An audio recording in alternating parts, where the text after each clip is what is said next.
Auto ভাড়া নিয়ে ভাড়াবাড়ি করতে গিয়ে এক পর্যায়ে প্যাসেঞ্জার এবং অটোওয়ালা দুইজনেই মারামারি। দেখা গেল অটো উল্টে দিল প্যাসেঞ্জার। দর্শক বিস্তারিত জানতে যাব তাদের কাছ থেকে। আচ্ছা আচ্ছা আচ্ছা বুঝছেন, আপনার ভাগ্য আমি আপনার কাছে গায়ে হাত তুলে নাই, শুধু গেঞ্জিটাই ছিঁড়ছি। আচ্ছা ভাই, মূলত ঘটনাটা কি একটু বলবেন কি? ভাই, একটা অটো রিক্সার ড্রাইভাররা কত পরিশ্রম করে এটা আপনারা হয়তো ভালো করে জানেন। আমরা 10টা টাকার জন্য কিন্তু আমরা সবসময় রাস্তাঘাটে চলাফেরা করি, আমাদের দম গেলে রাস্তাতেই যাবে, কারণ হাওয়ার উপর চলাফেরা। হ্যাঁ হ্যাঁ। তো এখন ওনাকে আমি ওই যে কলেজ গেট থেকে আমি নিয়ে আসছি এই যে এই বাজারে, বাঁধন বাজারে নিয়ে আসছি। তো 10 টাকা ভাড়া, তাই আমি বলছি ভাই 15 টাকা, আপনি একা আসছেন 15টা টাকা দেন, 5 টাকা বেশি চাইছি কেন? ও আমার হ্যাডামগিরি দেখায়। হ্যাডামগিরি দেখানোর কারণে আমি তার গায়ে একটা হাত দিছি, এটা আমার অপরাধ হয়েছে। আমি তার গায়ে হাত দিছি এবং তার গেঞ্জিটা ছিঁড়ছি। ওই রাগে এই যে আমার অটোটা উল্টে ফেলাইছে ভাই।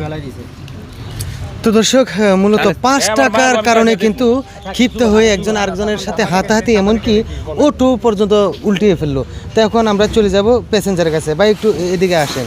তো আসলে মূলত রাগ জিনিসটা মূলত হারাম। এরপরে দেখা যাচ্ছে দেখুন আপনার গায়ের অবস্থা খুবই খারাপ।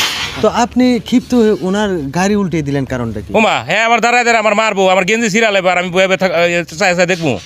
আর হ্যাঁ 5 টাকা আমার কিনলে বেশি যাবো, এটা তো লিগেল ভাড়া 10 টাকা। ঠিক আছে, লিগেল ভাড়া 10 টাকা, কিন্তু 5 টাকা বেশি চাইছে। আপনি বুঝাইয়ে বলতে পারতেন। আর কি আর বুঝাবুঝি, এই আর সুযোগ পাইলে আর 5 টাকা বেশি যাবো। আপনি এক লাইছেন, আরে বাবা আমি কি কইছি আপনার প্যাসেঞ্জার নিতে না? আপনি প্যাসেঞ্জার নিলেন না কিল্লিগা? আপনি 5 টাকা কিনলে বেশি যাবেন। এই কথা, এক কথা দুই কথা, আমার গেঞ্জিটা ছিঁড়া লাইছে। আর আমি কি করবো? আমার উঠছে রাগ, আমি ধাক্কা দেব।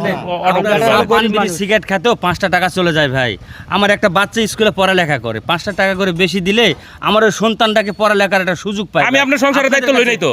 এই যে দেখছেন, আমি আপনার সংসারের দায়িত্ব লই নাই। আমি যে এই কথাটাও বলবো, তার তেরামো কথা আমার কাছে অসহ্য লাগছে জানেন।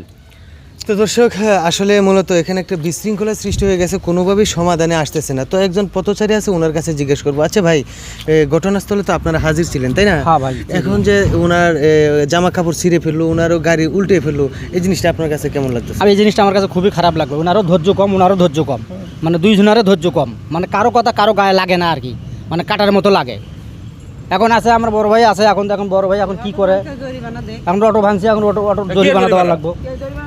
তো দর্শক, আসলে মূলত জরিমানার পর্যায়ে চলে যাচ্ছে। এখন আমরা চলে যাব মুরব্বির কাছে। আচ্ছা কাকা, এখন যে এখানে এই ঘটনাটা ঘটলো, এটার সমাধান কি? মূলত সমাধান, ওনারা যে এইভাবে এই ঘটনাটা ঘটাইছে, উনি একজন শিক্ষিত মানুষ, আর উনি অটো চালায়, তাহলে কেমন শিক্ষিত আপনারা তো জানেনই। অটো চালায় ভাত খায়, 5টা টাকা ভাড়া বেশি চাইতেই পারে। উনি যদি বলতো যে আঙ্কেল তোমার 5 টাকা আমি ভাড়া বেশি দিতে পারবো না, তোমার 10 টাকা ভাড়া 10 টাকাই নাও, উনি একটু রাগ হলে ওনারা বুঝাই দিলে কিন্তু জিনিসটা সমাধান হয়ে যায়। না চাইবো না, চাইতেই পারে। আমার চাওয়াটাই হয়ে গেছে অপরাধ। হ্যাঁ, কিন্তু উনি যে এই অপরাধটা করছে, গেঞ্জিটা ছিঁড়ছে, কিন্তু এই অপরাধ থেকে বেশি অপরাধ করছে এই ভদ্রলোক। এই ভদ্রলোক এই যে অটোটা যে উল্টায় ফেলাইছে, এই গরিব মানুষ দেখেন তার পরিস্থিতিটা কি হবে।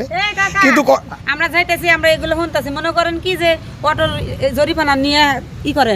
বাবারে ওনা জরিমানা তো অবশ্যই দিব। জরিমানা দিলেই তো সবকিছু সমাধান হয় না, জরিমানা দিলেই সবকিছু সমাধান না। যে রাগগুলা করছে, মানে রাগের ভিতরে যে ঘটনাগুলো করছে, রাগ করা হারাম। আজকে যদি ওনারা যদি রাগটা না করতো, এই পরিণতি তাদের হইতো না। তারা যিনি রাগ আর যিনি কোনো মানুষের না করে, ওই ভদ্রলোককে যেমনি পারি আমরা বুঝাই যায়, হ্যাঁ, ওই অটোর জরিমানাটা নিয়ে দেবো। আর এই লোক অটোওয়ালা যেই কাজটা করছে, যে একজন প্যাসেঞ্জারের সাথে যে ধরনের আচরণ ব্যবহার করার লাগে, এই ধরনের আচরণ ব্যবহার যেন কোনো অটোওয়ালায় না করে। এই ধরনের আচরণ করলে এরকম রাগ বিবাদ থাকবই, বুঝছেন, মারামারি কাড়াকাড়ি ভাঙচুর, হ্যাঁ, এগুলো হবেই। যেন এইগুলা না হয়, এই ধরনের ব্যবস্থা আমরা নেওয়ার আমি অটো উঠাই দিতেছি না, উঠাতে দিবেন, কিন্তু ওনার ক্ষতি হয়েছে অনেক। ঠিক আছে, আপনার এটা ছিঁড়ে ফেলছে, এটা অন্যায় হয়েছে। হাতুর যে শেষ কিন্তু জান মেরামত করতে যেটুকু টাকা লাগে এটা আপনার দিতে হবে, ওনাদের দাবি। এখন আপনি কি করেন? তাহলে রাগ করে লাভ হইলো কি? হে রাগারাগি করে 5 টাকার জন্য আমার 500 টাকা জরিমানা দিতে হইব। তাহলে এই কথা এই রে টিকলো, রে গেলেন তো হেরে গেলেন। রাইগা তো আমিও হারলাম, হ্যাঁও হারলো। হ্যাঁ 5 টাকা বেশি নিবার যায়, হানান গেঞ্জির আমার গেঞ্জি কিনা দিতে হইব, আমিও 5 টাকা বাঁচাইবার যায়, হানার আমার অটো জরিমানা দিতে হইব। ভাই আপনি বড় লোক মানুষ, গরিব মানুষ ভাই, এর সংসার চলে।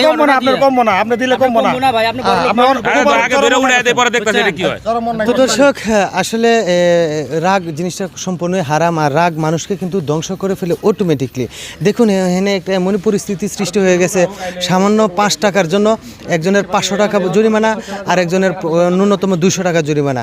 তো এই রাগান্বিত না হয়ে যদি ঠান্ডা মাথায় একটা আলোচনার মাধ্যমে একটা সুস্থ সমাধান হয়, এটা হলো সবচেয়ে বেটার জিনিস।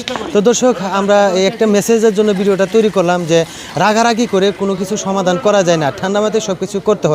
এই জন্যই ছিল আমাদের ভিডিও। দর্শক যদি ভিডিওটা ভালো লেগে থাকে তাহলে অবশ্যই লাইক কমেন্ট শেয়ার করে আমাদের পাশে থাকবেন। ধন্যবাদ সবাইকে।